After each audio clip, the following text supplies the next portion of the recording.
YouTube. Hey my friends, hey my beautiful family, and all my new friends that I made on YouTube. My name is Danielle Blue. Welcome back to my channel. On today's episode slash vlog, straight out of my bedroom because I'm working out from home today, we'll be discussing tips on filling out a job application to increase your chances of getting a callback for a phone interview or face-to-face interview, okay? Straight from an HR director. Stay tuned. So whether you found out about this job listing through a friend, through a third-party website online such as Indeed.com, I'll say Indeed because Indeed is a website that I deal with a lot to actually recruit. So let's say whatever way you found out about this job listing, make sure that you get as much information from that first point as possible before you call for further information. So for example, let's say that you go on Indeed and you're searching for a job, security guard jobs in New York, right? Boom, my company comes up, right? You read the ad, you check for all the qualifications, you read what we're looking for, what we need you to have, which locations we're hiring for, how much the pay is. You look at all of that good stuff, right? And if it sounds good for you, like, wow, I really could see myself working at this job, then click on it, right? So then you're gonna read it. What days do we accept applications, right? Do we do walk-in interviews or do we do walk-in to fill the application by appointment only, right? I can't tell you guys how many times, because I have an ad up on Indeed, how many times someone will call to ask me a question that is already on the ad. Simple instructions you can read is there on the ad. So please guys, do not make that mistake. That's the very, very first thing, okay? Number one, make sure that you get as much information as you can possible regarding the job before you call the actual job to ask information which was already there in your face. Number two, make sure that you dress appropriate for the job, okay? Let's say that I am going to Disney next week because I have an interview to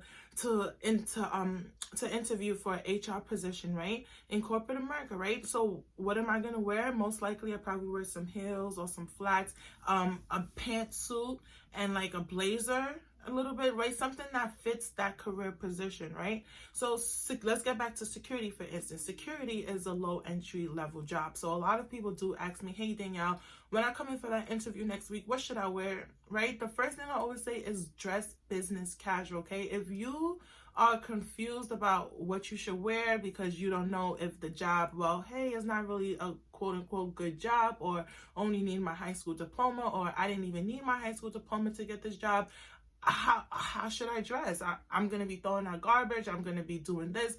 The best thing to do is dress a business casual. Say, look at the career position that you're going to interview for, and based off of that, you decide your attire, what you're gonna wear. Okay, guys, I'm just being realistic. So if you are unsure of what to wear, definitely go business casual. You can never, ever, ever go wrong with business casual. All right, guys, so you saw that ad on Indeed, you read all of the instructions, you have all of the qualifications, you're well qualified for the job, you call them, you set up an appointment to actually go and meet with them. Okay, you're looking all nice in your nice business casual outfit. You're looking real nice, right? So now you're up in there and boom, time to fill out this application. Everybody's application process is a little bit different. For my job, right, I created something called an application packet, which I have right here. Number one, first page we have is the application, and over here we have a scenario report because we are a security guards company, so we do want to give a little scenario. Have an incident report for them to fill out in the back, some background checks, a sample of how the background check needs to fill out, an instruction list of all of the things that I will need after they're done filling out this application. And also in the application packet, I included something called a new hire checklist, where I could just open someone's file, the first page, and just see everything that they have based off of this checklist instead of having to swipe through every page in the file, which could get annoying sometimes, especially since I have over 120 employees. Here you go, sir. Here's this application packet. With the application, I need you to fill that out for me, okay? So boom, generic application, okay? I'm not gonna like put it here in your face because I know you can't really see it. We'll just talk pretty generic application that's used in every field: security, restaurant, fast food, retail. Okay, so number one was to make sure that you read all information and you get all information regarding the job. Number two, dress business casual. Number three, when you get into that office and you're filling out the application, please fill out the date. That's simple. Fill out the date. It is such a pet peeve for me when I come into my office and I go on my desk. An applicant came in the other day and there's no date. Like, when did you come in? Did you come in last year? A month ago? Tomorrow? When did you come in? Right? It did mention that in our application packet, we do have a background check, right? So I submit 10 forms each week for 10 candidates to get cleared, right? And when I look at the application, I send the background checks based off of first come basis, right? So if you didn't put no date, how am I gonna know if you came first? Right? It could just be little things like that, okay, guys? You never know what the manager or the person in HR, sometimes we have a lot on our plate. And I know it seems like something really small like the date, but listen, guys, it's those little things, okay? You fill out the date, number one. Also, you write very eligibly, okay, guys? So I'm going through this application that I have. So we have today's date. You make sure that you put the date. We have first name, middle, last name.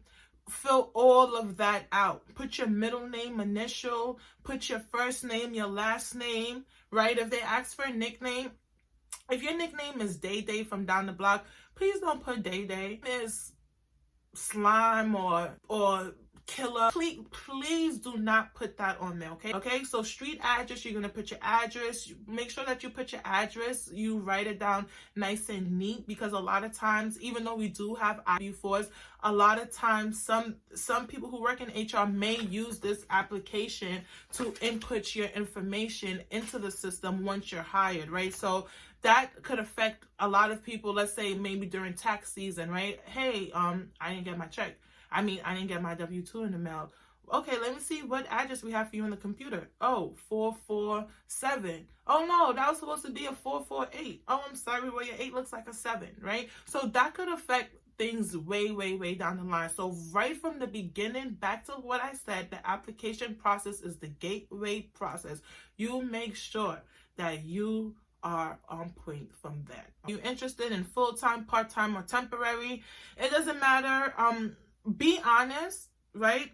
If you know you're looking for a full-time position, put full-time. If you know that you already have a full-time job and you're already working 40 plus hours in 1 week, and you know, like, health-wise, like, okay, I may not realistically be able to get another job and do another 40 hours, be honest and put down, okay, part-time. Impressions mean a lot. So let's say you get hired and we call you, we're like, hey, Jack, we giving you this schedule, 40 hours a week, Monday through Friday, 3 to 11. Oh, I can't work that. I already work 40 hours a week at my other job. Well, here on your application, you did say that you were looking for full time. So how did you hear about us? You would write it down there, walk-in, referral, Indeed, newspaper. A lot of times us in HR, we love to hear how applicants found out about us so that we could continue to push out our ads on those platforms to get more employees. So the times on the applications are also asked, did you work for this company before? Be honest if you did, because yes, they definitely will find out, even if it was 10, 15, 20 years ago. So just be honest from the beginning, right? If you worked for a company before and you got fired or whatever, for whatever reason you left, just be honest, like, hey, I worked here 5 years ago, but since then I've done this, I've done that, and I've really matured, I've really grown, and this is the, so you just have to be prepared like that. When are you able to start work? One thing I love when you're able to start work, ASAP. Put ASAP, right? A lot of people, they be like, they give a specific date. Sometimes the date be like 2 months down the line. I'd be like, 2 months, application, let me put this away. Because this is like 2 months, I could hire 20 people within that 2 months. So put ASAP. Even if you know you're not going to be available until 2 months time, put ASAP. Get that processing going. So you authorized to work in the United States, you click yes, you click no. Be honest, okay, guys, because we have so many websites such like E-Verify, so many things that we could check to see if you guys are actual citizens. oh my goodness, this is going to be a good story time for another video. But I've had employees come in with other people's IDs, other people's social. I even had an employee who I got so close with, who worked for me for over a year and a half. And we got so close that she had to be honest with me and tell me, hey, Danielle, I'm really close with you and I love you. As a sister, I know we started from work, but this is not me. And they ask you, are you 18 years and older? Are you able to work in this country? I mean, are you old enough to work in this country? If not, are you able to furnish a work permit? Yes or no? And we ask, are you capable of performing the essential functions of this job? You won't be surprised how many people say no. We understand and we respect your honesty, but are you filling out this application to get a call back, or are you filling this application for the fun of it? Tell me, right? So when you see, are you capable of performing the function? Yes, yes, and hell yes, yes. ASAP, I'm ready to start ASAP, okay? Okay, so that's the first page. The second page, we have employment history, right? This is the page that a lot of people hate the most. They're like, oh, do I have to fill out all this employment history? Well, I have my resume. Even if you have your resume, still fill out all of that employment history until there's no more space for you to fill out your employment history. It shows that you're not lazy. It shows that you're not lazy. I can't stand when people fill out an application. They be like, hey, do I have to fill this part out? Do you have your resume? No. What do you think? Fill it out. Even if you do have your resume, fill it out, because it shows that you're not lazy. So now when that interview process comes and we're going through your file, we see all these applications, we see your resume, we see the application fully filled out. Nice. Nice. It shows a lot about you. You had patience. You sat up in that waiting room. You filled out everything, even though you had your resume. Little things, we pay attention to stuff like that, guys. So even though you have your resume, still fill out all of that employment history until there is no more lines to fill out, okay? Also, for employment history, we may have to make this a whole nother video, because this is going to take some serious skill. It takes a serious skill to fill out the employment history, right? So just briefly, you want to avoid any red flags, okay? If you got fired from any job, here's a tip.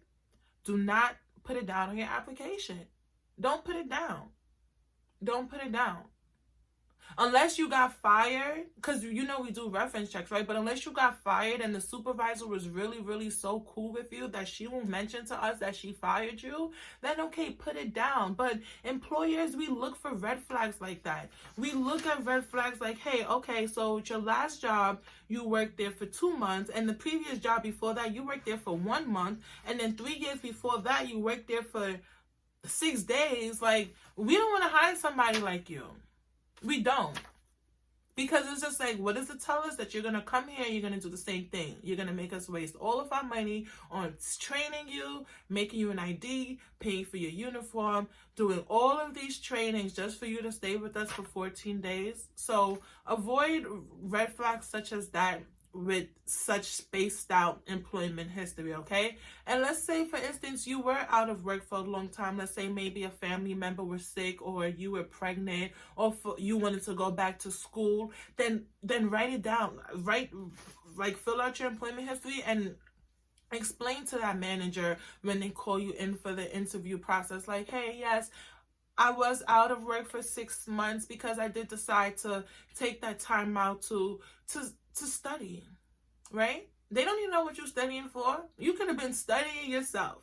You could have been studying how to sleep and studying how to be a bad bitch and not do nothing. They don't need to know. But I took time off to study. I took time off to care for my family. I took time off to care for my younger ones. Or I took time off to volunteer. But make sure that you have those receipts, okay? Make sure that you have those receipts. So if you had a long gap in between your employment histories, you better make sure you have a darn good excuse, okay? If not, please just don't put it at all, okay? And try to put jobs on your employment history, previous jobs that are related to the job that you are applying for, okay? Try to do that because it shows that you have some experience in that field.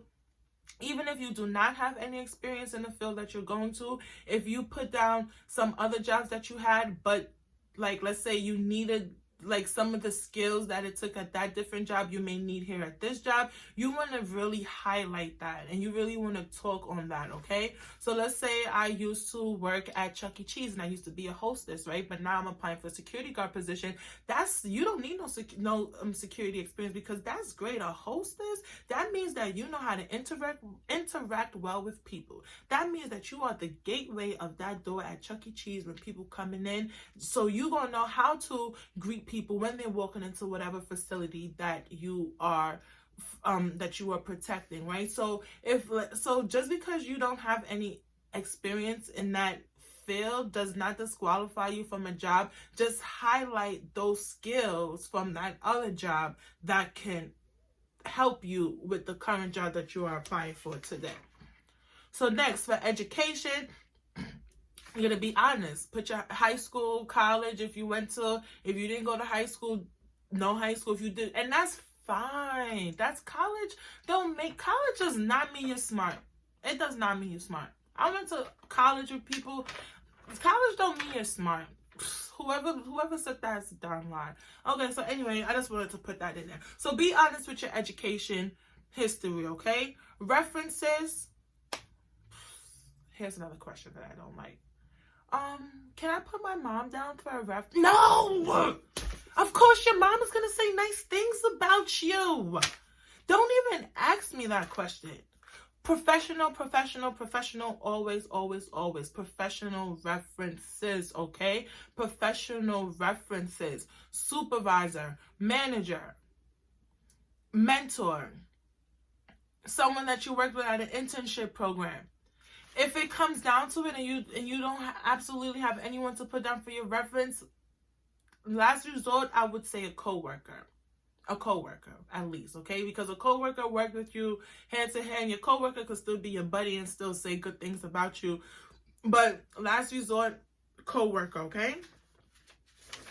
You put their phone number, a good way for us to reach out to them. Most of the times, here's just a little tip, we don't call. Or maybe we do call, but when we call, we just want to verify that you work there. Okay, so most of the times when we call, we just want to verify that you work there. So even if you got fired, don't let that scare you from putting down your application. If you know that you worked there for 4 years and you got fired and you know that's where you got most of your job history, your work experience from, put it there, okay? Because even now, guys, to tell you the truth, next time you go apply for a job, pay attention to this, right? And you fill out the new hire paperwork, they're going to give you a paper to sign and they're going to say, do you authorize such and such company to release information about you? Right? So pay attention if you sign that or not, right? And most of the time, a lot of companies, especially HR, when people call for reference checks, they want to avoid getting a lawsuit and giving out information on an employee that they did not get any permission from that employee to give out their information. So most of the time they'll just be like, hey, I can't give out any other information. All I could do is verify that this individual worked here, period, right? Sometimes they may say, okay, I verified that they worked here, and they'll put the dates. So like from July 2019 to June 2020, right? So then they'll do that by the dates. So most of the times when we do reference checks, you just want to verify that you work there, okay? So last but not least, on the last page, make sure that you always sign and date, okay? Because the application is not valid and it is not good unless you sign it and you date it. Once you sign it and you date it on the back, that means that you agree to the terms, right? So on the back of our application, I'm not going to read all, but I have submitted the attached form to the company for the purpose of obtaining employment. I acknowledge that filling out this form does not indicate that any positions are open, nor does it obligate the company to further process my application. It also does say that that our company does not discriminate against color, race, or creed, such and such, yada yada yada. Okay, so you make sure that you always fill out, make sure that you always sign and date the last page. There's so many people who always forget to sign, and then they leave and a month passes by and they think that they're being processed, and I'm like, oh, you know. So just always pay attention, double read, triple read the first page, second page, third page, fourth page. You got up this morning, you decided that you wanted this job so badly, you went there, you got all nice and dressed in your business casual outfit. The least you could do is just reread your work, just to make sure that you are submitting a quality application that says a lot about you. Make sure that you filled out everything so that we could say that, hey, this person was not lazy. He submitted his resume, but he still took the time out to fill out everything. He left me professional references, right? He left me 3 professional references. His employment history was very detailed, very, very detailed. Although he never worked in this field before, I see that at his old job at Chuck E. Cheese, some of those skills may be beneficial here, right? So always highlight those skills, okay, guys? All right, guys, so those are the tips that I have there for you guys on how to fill out a job application and increase your chances of getting a call back to interview. If you guys like this video, please like, comment, and subscribe below. Don't forget to click that little bell so that you are aware of when I drop another video. Thank you guys once again for tuning in. With much love, is your girl Danielle Blue, Human Resources Director.